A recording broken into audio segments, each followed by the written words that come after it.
Fala pessoal, o GM Evandro aqui, estamos de volta com o episódio novo da série Na Busca do Top 10 do Mundo de partidas rápidas aqui no chess.com, as partidas de 10 minutos. Só que hoje vai ser um episódio um pouco diferente, pois eu contei para vocês no vídeo anterior sobre o episódio que eu tava gravando e de repente no meio da partida percebi que o cara tava trapaceando claramente, o cara tava roubando na partida, o cara me amassou, sacrificou todas as peças, fez um prêmio de beleza ali. E durante o vídeo eu fui ficando ali cada vez mais bravo ali com o cara trapaceando, acabei xingando demais ao ponto que não deu para postar o vídeo. Eu acho que o YouTube ia até bloquear aqui o vídeo, não rolou postar, eu acabei pausando a gravação ali no fim. Mas vocês ficaram muito curiosos para saber como é que foi essa partida que deixou o GM tiltado. Então eu vou mostrar para vocês aqui hoje como foi esse tilt, como é que foi a partida. A partida em si é uma partida bem interessante, só que o cara tava com o Stockfish do lado, tanto que ele foi banido um tempo depois. Eu fiquei acompanhando para ver, não é possível que o cara não vai ser banido, né? Levou uns 3 dias, aí ele foi banido. Vamos lá, ó. Vou mostrar para vocês aqui a partida e depois contar uma outra novidade também que teve ali no nosso ranking, que essa me surpreendeu hoje. Eu entrei aqui para ver o ranking, né, tanto do Brasil quanto do mundo, e aí tive uma surpresa que eu vou mostrar para vocês depois de mostrar essa partida aqui. Vamos lá então, essa partida eu estava jogando de brancas, é uma partida de 10 minutos, e aí veio esse parceiro aqui da Armênia, primo do Krikor aqui. Eu lembro que nas viagens, sempre que a gente ia jogar torneio junto, aí aparecia um cara que terminava com Ian, a gente ficava zoando que era primo do Krikor, então temos aqui esse cara da Armênia, que, é claro, eu vi a conta dele e eu olhei aqui, pô, o cara se cadastrou em 27 de abril de 2024. Então, em tese, ele tá limpo, né? Porque ele tem a conta há muito tempo. Mas eu tava enganada com isso, porque eu fui ver, o cara ele criou a conta, ficou inativo durante mais de um ano e aí voltou a jogar na semana passada. E aí que tudo começou. Bom, comecei a partida jogando ali com E4, e daí, deixa eu só ajustar aqui para não ficar aquele som duplicado, agora beleza. Comecei a partida jogando com E4 e ele jogou com E5. Beleza, a primeira coisa que é interessante notar, esses caras, quando o cara tá trapaceando, ele tem um padrão que ele pensa ali uns 5, 7 segundos por lance, independente do lance que ele faz. Então ali ele jogou ali, gastou uns 4 segundos, aí... Primeiro deixa eu colocar na revisão, né? Vamos colocar a revisão aqui primeiro, porque esses caras eles são tão malandros que não dá para pegar na revisão, né? Porque o cara ele faz um lance bom, aí de repente ele faz uma capivarada, faz um lance ruim. Então a precisão ficou assim, ficou 79 de precisão para mim, 85 para ele. Se olhar só na precisão, você fala assim: "Ah, foi uma partida normal, né?" Só que os caras fazem na malandragem já. Então eu comecei com E4, ele jogou com E5, fiz cavalo F3, cavalo C6, bispo C4, aí ele faz bispo C5. E aí você vai começar a ver o padrão do tempo agora já. Estamos jogando aí uma abertura italiana, eu joguei com D3, e aí ele faz cavalo F6. Percebe que é sempre ali uns 5 segundos que ele gasta, aí conforme a partida vai desenvolvendo, às vezes ele gasta um pouquinho mais, mas nunca tem aquele lance ao toque, sabe? Porque se eu tô jogando contra um cara aí de 2,560, geralmente vai rolar uns lances ao toque, que o cara nem pensa para fazer. Só que o cara, quando tá trapaceando, você pode ter certeza que ele vai parar uns segundos sempre. Joguei a variante do bispo G5, tem sido aí a arma do nosso desafio. Tô sempre jogando com o bispo G5. Aí ele fez H6, eu faço bispo H4, e aí veio o G5 direto. Beleza, bispo G3, e aí ele faz D6. Bom, a ideia de levar esse bispo para G5, cravando o cavalo de F6, é justamente induzir o adversário a fazer esses avanços, H6 e G5. Porque se ele não joga G5, fica sempre essa cravada incomodando. E se ele joga G5, ele cria debilidades, pois agora não é tão claro onde ele coloca o rei dele, se o rei vai ficar melhor rocando pequeno, se vai ficar melhor no centro, se vai ficar melhor na ala da dama, e ainda cria umas debilidades, como por exemplo a casa F5. Então essa que é a ideia da cravada do bispo lá em G5, é induzir o adversário a criar fraquezas. Então eu joguei agora com C3, lance bem comum de italiana, ele faz A6, cavalo de BD2, Ele prefere jogar com A4 aqui, mas está tudo bem, cavalo BD2. E agora ele rocou. Então, aqui eu começo a inventar um pouquinho na posição, porque como ele rocou pequeno, direto, geralmente o pessoal só roca pequeno quando o branco rocou pequeno também. Ele me deixou a opção de jogar um H4, que eu não acho que seja o melhor lance da posição, mas na prática ele é interessante, até tentando aproveitar que eu não roquei ainda para colocar a torre em jogo. E aí ele pode ter uns problemas com esse H6, G5. Já é um lance que, assim, um humano não gostaria tanto de ver no tabuleiro, né? Mas ele jogou roque sem medo nenhum, jogou G4, fiz cavalo H2, aí rei G7, e agora eu faço dama E2. Bom, a minha ideia é deixar a possibilidade de rocar grande em algum momento. Como eu fiz esse H4, eu não queria jogar roque pequeno porque tem um cavalo H5, pode ser desagradável isso. Mas eu deixo a opção de rocar grande, passar o cavalo, tentar abrir a posição com F3 em algum momento. Aqui eu achava a posição interessante. Apesar do computador dar aqui um 0,30, eu achava que na prática estava uma posição bem interessante de jogar de brancas. Aí ele veio com B5, eu fiz bispo B3, então bispo D7. Agora ele começa, né, a fazer aqueles lances. É engraçado que o cara começa a fazer lance ruim no meio para não pegar ele, sabe? Isso dá para ver na partida. Tem uns momentos bem críticos. Eu fiquei analisando várias partidas do cara depois. Tinha esse padrão. Depois eu vejo se eu mostro algumas, mas tinha partida que o cara, tipo, ele tinha mate em 3. Aí ele não dava mate em 3. Ele entregava dois peões, assim. E seguia jogando. Tudo para não pegar ele, né? Aí ele fez esse bispo D7, eu trouxe o cavalo para F1, aí ele pensou ali mais 10 segundinhos, fez A5, levei o cavalo para E3, A4, bispo C2. E a verdade é que até aqui eu não suspeitava de nada, eu achava que era uma partida normal, né? Porque você olha, pô, o cara tem a conta faz quase 2 anos ali, tá jogando uns lances esquisitos, mas tudo bem, né? Nada demais na posição. Só que daqui a pouco que eu fui começar a suspeitar, né? Ele jogou aqui dama C8, defendendo assim o peão de G4, beleza. Aí eu faço H5, que o computador não gosta muito, mas parecia interessante o lance, com a ideia de bispo H4, porque se eu coloco esse meu bispo H4 aqui para o jogo, eu já ameaço bispo F6 e cavalo por G4, ganhando um peão e ainda com ataque. E além disso, se ele tomar em H5, abre a coluna H, e a posição tá super perigosa para ele. Só que aí o cara jogou B4, ele ignorou a minha ameaça, e aí eu faço bispo H4, que interroga. Olha, minha ideia não era boa. Parecia boa, mas segundo o computador não funciona, era melhor jogar com A3. Porque depois de bispo H4, eu tenho uma ameaça muito imediata, que é bispo F6, rei F6 e cavalo por G4. Me diz aí, você, o que você faria nessa posição depois de bispo H4?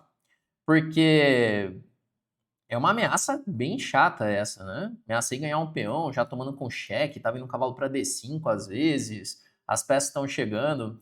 Aí aqui ele jogou A3, exclama. É o melhor lance da posição. É um lance muito forte e simplesmente ele ignora a minha ameaça de bispo F6 e cavalo tomar G4. Aí aqui eu comecei a pensar bastante já. Porque é um lance que eu não estava cogitando. Eu fiz o bispo H4 e joguei meio rápido e, bom, ele tem que defender isso, né? Tem que defender essa ameaça. E aí ele vem com A3. Pensei bastante nessa posição. Gastei ali o quê? Gastei mais de 2 minutos. E aí eu faço o bispo tomar F6. Porque aí eu comecei a perceber que depois de cavalo tomar G4, na verdade eu estava esperando que ele fosse jogar rei G7 aqui. Eu não tinha um ataque tão claro assim, né? Eu tava pensando em jogar um dama F3 para dama F6, mas eu vi que tinha um monte de complicações assim na posição. Aí eu fui começar a perceber os perigos assim da posição. Só que ele jogou bispo G4, cavalo G4, rei E7. Bom, eu tava esperando o rei G7, fazia muito mais sentido trazer o rei para G7, que eu pensava em jogar um dama F3 com a ideia de entrar em F6, mas aí talvez F5 já seja um problema, de repente teria problemas sérios aí na posição. Mas aí ele faz rei E7 que interroga. Bom, é aquilo, o cara, quando ele tá trapaceando, ele tem que fazer uns lances ruins no meio do caminho, porque se ele ficar só fazendo o primeiro da máquina, o chess.com pega muito rápido, aí ele acaba sendo banido rápido. Então qual que é a malandragem dos caras? Vai alternando um lance de máquina, um lance ruim, um lance de máquina, um lance ruim. Bom, e aqui eu achei que a coisa estava ficando legal, que aí eu tomo em H6 e tô entrando com o cavalo em F5, mas no fim um lance interroga também. Mas parecia muito perigosa a ideia de entrar em F5 e ficar com o peão passado, avançando aqui já. Aí ele toma em B2, torre B1, e aí rei D8. Aqui só tinha um lance que passava pela minha cabeça, que era tomar em C3. Simplesmente, ele está com dois peões passados unidos, só que eu tenho um cavalo voltando para F5 e o peão está disparando. Então na minha cabeça era assim, pô, eu não sei direito o que está acontecendo, para ser sincero, não sei se eu estou melhor, se eu estou pior, mas a posição parece confusa, parece interessante aqui. Eu achava que o meu estava chegando mais rápido do que o dele, né? Que eu tô bloqueando com o bispo em C2, mas aí o cara faz rei D8. Um lance nada a ver com a posição, não tem nenhum sentido rei D8, né? Aí eu joguei cavalo F5, interroga também. É que a posição é muito confusa, né? Tinha que jogar D4 na posição. Eu voltei o cavalo para F5, aí ele tomou, e agora eu faço H6. Bom, tô disparando o peão de H, ameacei H7, H8, tô passando a dama aqui também. E aí eu tava esperando lances como um cavalo D4, que assim vai trocar tudo em D4, tô avançando H7, posição confusa pra caramba, não sei o que tá acontecendo aqui. Mas os peões estão bloqueados por enquanto, o meu peão tá disparando. Mas aí ele jogou torre H8, eu faço dama G4, torre H8 me surpreendeu um pouco, foi um lance que eu fiquei feliz de ver, porque dama G4 ameaça dama G7, ameaça dama G5 também, e aí ele faz dama E6. E aí aqui eu pensei um pouco, eu já tô com 3 minutos e 20, ele tá com 5 minutos e 30, ele tá com 2 minutos de vantagem, eu já tava ficando meio preocupado com o tempo também. E aí aqui eu faço o lance dama G7. Pô, e aí nessa posição, eu lembro que até nas análises eu falei, pô, eu não sei o que ele vai fazer agora.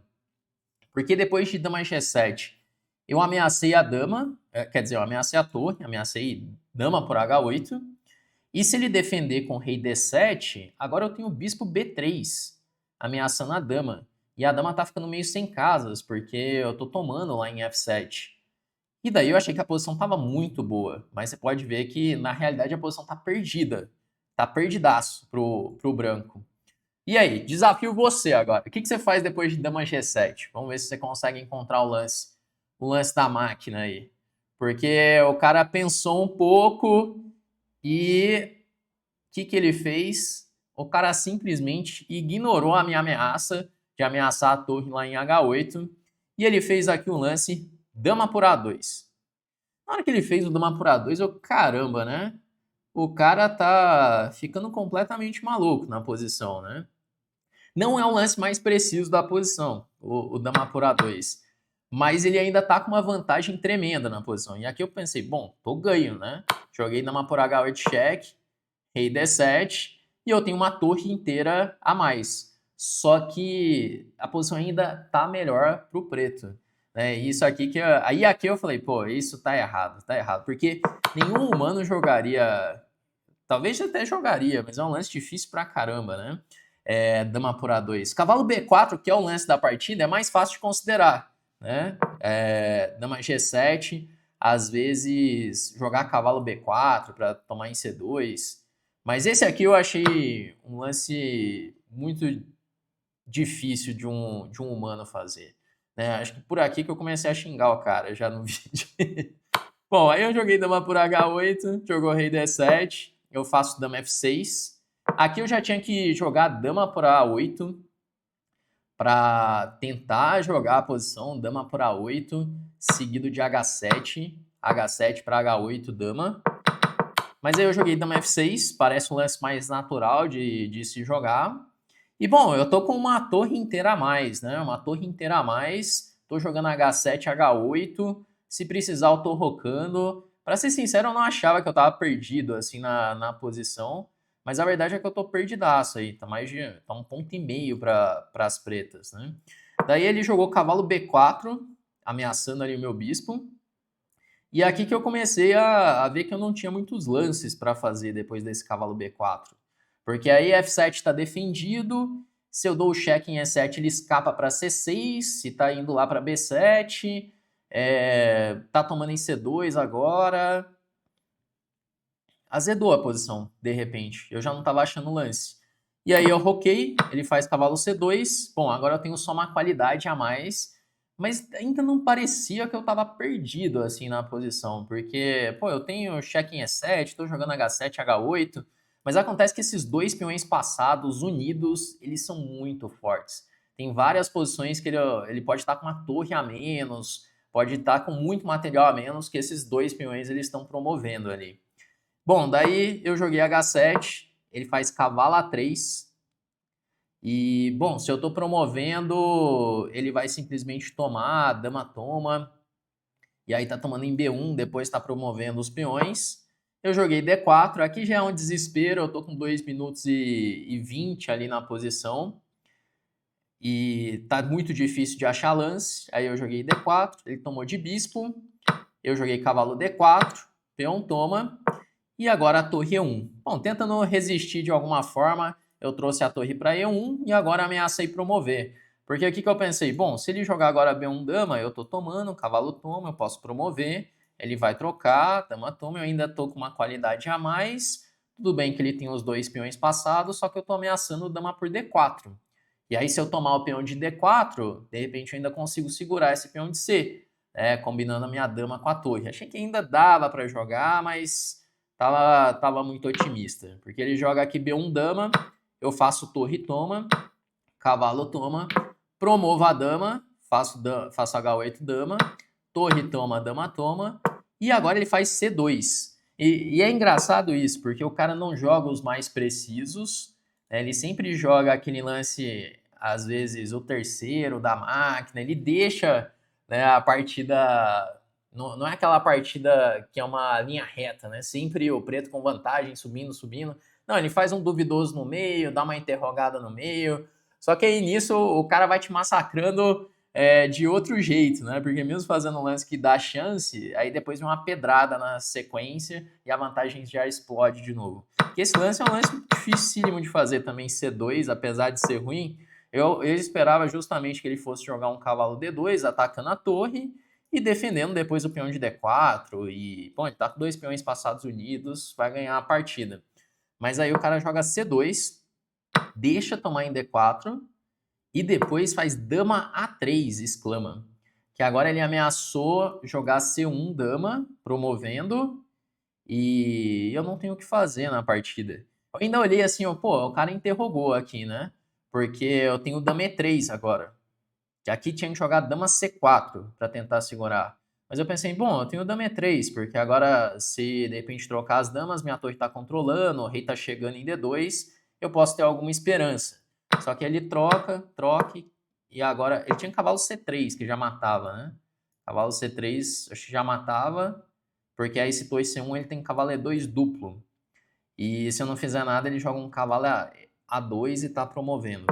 Aí ele trouxe o rei, eu faço 2C1, cavalo A3, e aí eu vou ficar em zug na partida. Olha só, o cara ainda vai ganhar torturando, que aí ele traz o rei até B2 e eu simplesmente não tenho lance.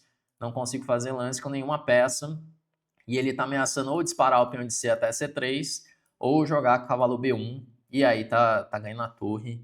Aqui depois de G5 o cara faz cavalo B1, e aí eu tenho que abandonar a partida que não tem mais o que fazer. Bom, foi um massacre tremendo esse. O cara ignorou tudo que estava acontecendo lá na ala do rei e foi tomando os peões ali na ala da dama. Então tudo começou quando ele deixa cair ali o peão de G4 e acha A3. Aqui já foi meio suspeito isso, né? Ele deixar fazer bispo F6, cair em G4 e tomar ali os peões. Parecia muito perigosa a posição. Só que um lance que aí eu falei, não, isso aqui não tá certo, né? Foi justamente quando eu joguei dama G7 e o cara largou a torre, né? Eu esperava que ele fosse fazer qualquer outro lance ali. Porque, ó, por exemplo, um lance que poderia ser natural de fazer, mano, rei D7. Defende a torre e agora se bispo B3, joga um dama G6. Né? E o preto tá ficando ganho também nessa posição. E era mais natural de fazer isso. Muito mais natural de jogar assim. Só que aí o cara deu a torre e foi pro prêmio de beleza aqui, para ganhar com os dois peões passados. Isso aqui é muito difícil de fazer. Bom, mas é isso. Dias depois, o cara ele foi banido. Tá aqui a conta dele, né, que é o carinha da Armênia. Ele chegou a 2.616 de rating. Ele subiu 1.759 pontos de rating. Eu acho que em 4 dias, 3 dias. E aí eu fui ver as partidas do cara e era tudo nesse esquema. Ele pensava ali uns 5, 10 segundos. Tinha algumas que era prêmio de beleza, sacrificando tudo também. E aí eu achei engraçado que eu fui ver quanto será que esse cara tem de blitz, né? Aí o cara tinha 543 de blitz. Aí quando eu vi isso aqui, eu falei, não, com certeza ele tá roubando demais, demais nas partidas. E ele jogou tudo em 7 dias, né? Então, ó, tem 200... Cadê? Ele jogou 89 partidas em menos de 7 dias. E no total... Então, como é que é o negócio? Eu lembro que eu vi um negócio assim que nos últimos 30 dias, basicamente, ele jogou todas as partidas ali da conta dele. Aí era certeza que era só questão de tempo pro Chess.com banir. Bom, essa foi a história, essa foi a tal partida que eu falei, né? Que aí tiltamos depois dessa, né? Que claramente o cara tava adulterado ali. Bom, e agora eu vou mostrar a novidade para vocês, o que rolou. Deixa eu colocar aqui, porque ontem eu mostrei que eu cheguei ali no rating de 2.700 e quanto nas de 10 minutos? 2.734 e tava ali quase alcançando o top 20 do mundo, né? Então, se a gente colocar aqui, por exemplo, vamos colocar aqui no Brasil, o pessoal pediu para mostrar, e sempre mostrando o Brasil e mundo, né? Então, aqui no do Brasil, estamos ali no top 1 com 2.734, o Sup na sequência 2.731, Diego 2.677, o Creeper na sequência, Felipe andou jogando também, olha só, o Felipe tá ali com 2.624, então tá assim o ranking do Brasil. E aí, quando vem no mundo, aqui eu não sei explicar o que aconteceu. Se alguém souber, depois me diz. Mas, de repente, eu me tornei o número 18 do mundo. Eu entrei aqui no ranking para ver e tava lá. Porque ontem aparecia como 22 e hoje, sem subir o rating, sem nada, já aparecemos ali como o número 18. O SUP já é número 20 ali do mundo. Então, a gente está ali no top 20 do mundo e aproximando ali do top 10. É claro que ainda falta muitos pontos aí pela frente, né, que eu teria que chegar ali em 2.803 para passar o Erigaise, mas agora estamos mais próximos. Eu não sei se de repente tirou algum jogador inativo, alguma coisa assim, mas aqui diz que eu subi 3 posições. Não sei dizer o que aconteceu. Se alguém depois souber explicar, mas o negócio é esse, que agora aparecemos como número 18 e vamos ver o que vai rolar aí nos próximos episódios dessa série, né? Que hoje foi um vídeo diferente, foi mais para mostrar aí como que foi a partida. Espero que você tenha curtido a análise dessa partida, ver aí como foi a partida com o cara que foi banido. E se de repente você está querendo melhorar no xadrez, entra para a lista de espera da próxima turma de alunos da Chessflix, o link está aqui na descrição do vídeo. Lá você vai ter aulas comigo e mais um time de grandes mestres toda semana, além de ter acesso ao nosso aplicativo com trilhas de treinamento para o seu nível de jogo, com aulas, exercícios, tudo que você precisa para evoluir no xadrez. Fazendo parte da lista de espera, você pode se tornar aluno com uma condição especial. Só clicar no link que está ou na descrição ou no primeiro comentário fixado, beleza? Então, galera, é isso. Nós vamos chegando ao final desse nosso vídeo de hoje e amanhã tem vídeo novo da série, aí sim, com a próxima partida e vamos ver se conseguimos escalar ali, conseguimos chegar mais próximo desses 2.800, chegar próximo ali do top 10. Vamos então encerrando por aqui. Espero que você tenha gostado e até a próxima.